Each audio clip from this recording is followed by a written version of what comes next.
Hey guys, it's Chris with City Girl Homestead, and I am going to try to put my money where my mouth is. And, I say all the time that I don't have waste in my kitchen, which usually I don't. And, like if I get veggies that are going bad, whatever, I throw out the window, and the birds and squirrels and skunks and whatever else lives in our backyard comes and eats it. Tom found that out firsthand yesterday. Actually, he was walking down the driveway and he seen a raccoon, which shouldn't be out in daylight. But like Tom said, they're more like friends around here now than maybe they just feel comfortable. I do not feel comfortable when a raccoon comes out in the daylight. Raccoons, bats, not good in the daylight. Any nocturnal animal, not good. But hopefully it's just he was hungry and he came out. So I took the leftover rind, basically, of it and put it out the window, and I can guarantee by the time Tom gets home tonight, there won't be anything left. So, in my readings that I did the other day, I said, if you have vegetables that are going bad, pickle them. Do something with them. So, that's exactly what we're going to do today. I had cauliflower that I bought for something else, and you guys know how squirrely my mind can go. And at the minute drop of a hat, I'll change my mind and do something else. Just because I looked at it and I'm like, that looks really good. I'm going to do that one. And then I may not get back to it, the one that I wanted to do. So today I've already cut them up, and I cut them up into small pieces. I don't want the long end there, nothing, because when I go in for it, I want to grab me a nice forkful, munch it, put a bowl full, whatever, and I'm good. Now, this cauliflower I've had over a week, and it still had some green on it, so must be they shipped it really early. But that's okay. We're going to use it today because I don't have anything else that I want to use it on. So the first thing I'm going to do is, and you can choose your own pickling recipe.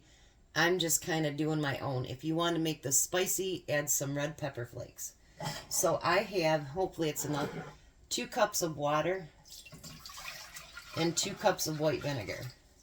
Now, if you don't have enough of one of the vinegars, use the other one. All of my vinegar is 5%, which you don't need for this one, but I still do have it because that's what I use for canning, and that's what we all should be used for canning. Now, you don't have to heat up the brine. You can actually just pour it right over there. The reason I do is because I want my salt to dissolve. So we're going to have a tablespoon and a half of salt, it says. But I'm just going to use one nice heaping salt.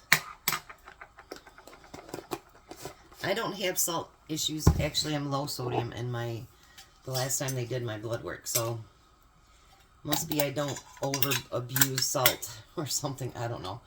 And I'm going to use 2 tablespoons of pickling spices, which before we get heavy duty into canning this year, I'm going to have to stock up. So now you want to get it hot enough that that salt will at least, you know what I mean, break down. So now we also talked about how I am using a 1/2 pint jar because I had just a little bit left. But I used to save all these jars, and Tom used to get so mad at me, so I quit doing it. But I'd emptied some bread and butter pickles, so I thought, you know what, I'm going to save it, put it in the dishwasher, wash it up good. Reuse your glass jars. You know, if it's not for canning, because as long as it has a lid that does this, you can recan with it. I have never pressure canned it. I don't think I would trust to do that, but I have water bath with it and steam canned with it. But save all your glass jars, because back in the day, I was watching another thing that said, Tupperware kind of put a glitch on us doing, saving the jars and stuff. And I used to sell Tupperware, and I love Tupperware. I can't afford to buy it now. It is so expensive. But You know, Tupperware, after a while, it gets to be where it's stained up and everything else. Glass doesn't do that. So, you know, you know, save up your jars from pickles, from, you know, trying to think of something else. Oh, olives, things like that. Because there's always a size jar that you can use for something and use it to store back in your refrigerator, store your, not destroy, store your stuff in containers for your wet products as well. And a lot of times, you know, I'll use a glass jar sometimes to send Tom, you know, something, a salad or whatever.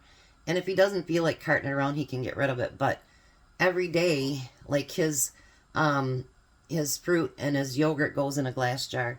I've got his, you know, oh, I don't have pudding in there this week, Jell-O in there. And that goes in a glass jar. So normally I use plastic for his lunches because he works in a factory.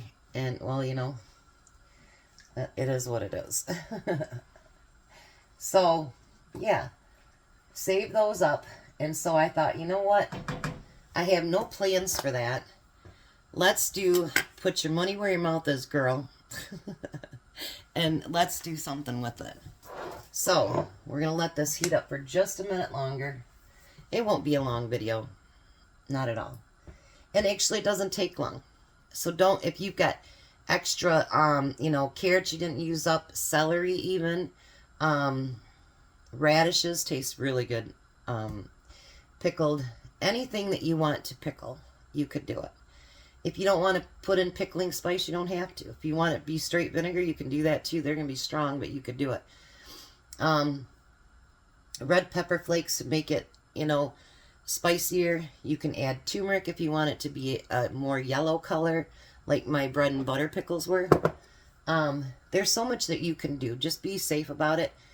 Now, even though that water's not going to get very hot, I will let it cool down a little bit before I put it back in the refrigerator. So, you know, because I obviously haven't done like the good canning process, but this water is not that hot.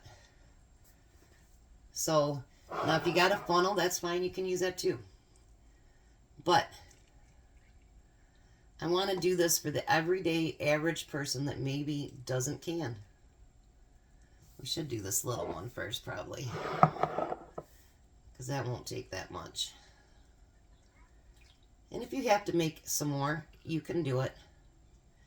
And actually, you should be keeping vinegars in your stockpile too, because vinegar is so good for cleaning. It's so good for so much stuff that, you know, you want to keep vinegar in your stock. I think Tom says I have 4 or 5 left in the bottom, and everybody's worried about expiration dates. But when you use vinegar to keep your food, it stays a very long time in the jugs as well. Don't let people fool you. I didn't have much left at all. You want to just tighten that up pretty tight. I think I'll put a little bit more in here. And if you got something else you wanted to pickle at the last minute, save that. And I like to give it a little bit of a shake so we can get those spices all in there. And you want to give it a couple of days before you know, start eating it, because it won't be as vinegary and as spicy as you like it to be. But, you know, since you're not running it through a canner, get that shook up. And look at how the spices have distributed through there. Isn't that a pretty jar of food? So, Chris put her money where her mouth is. I used a glass jar that I'd used up. And I didn't have to waste any of my cauliflower at all. So, and this will be really nice to go and eat. You can also use it in your salads. You could just eat, you know. I like to, my one stuff that I can that's got all vegetables in there, I could sit down and eat the whole jar. I'm not even lying, because they're good. And actually, anything pickled like that's good for your gut health too. So, put your money where your mouth is. Use up some stuff that you have. And let's not fill the landfills. Let's not throw our food away, and let's put it to use. If you have extra fruits or whatever, well, now with me, I put them in the freezer because I use them with Tom's yogurt. But if you have fruit that's starting to go bad, I mean, you could juice them. You could freeze them. You could do all kinds of stuff.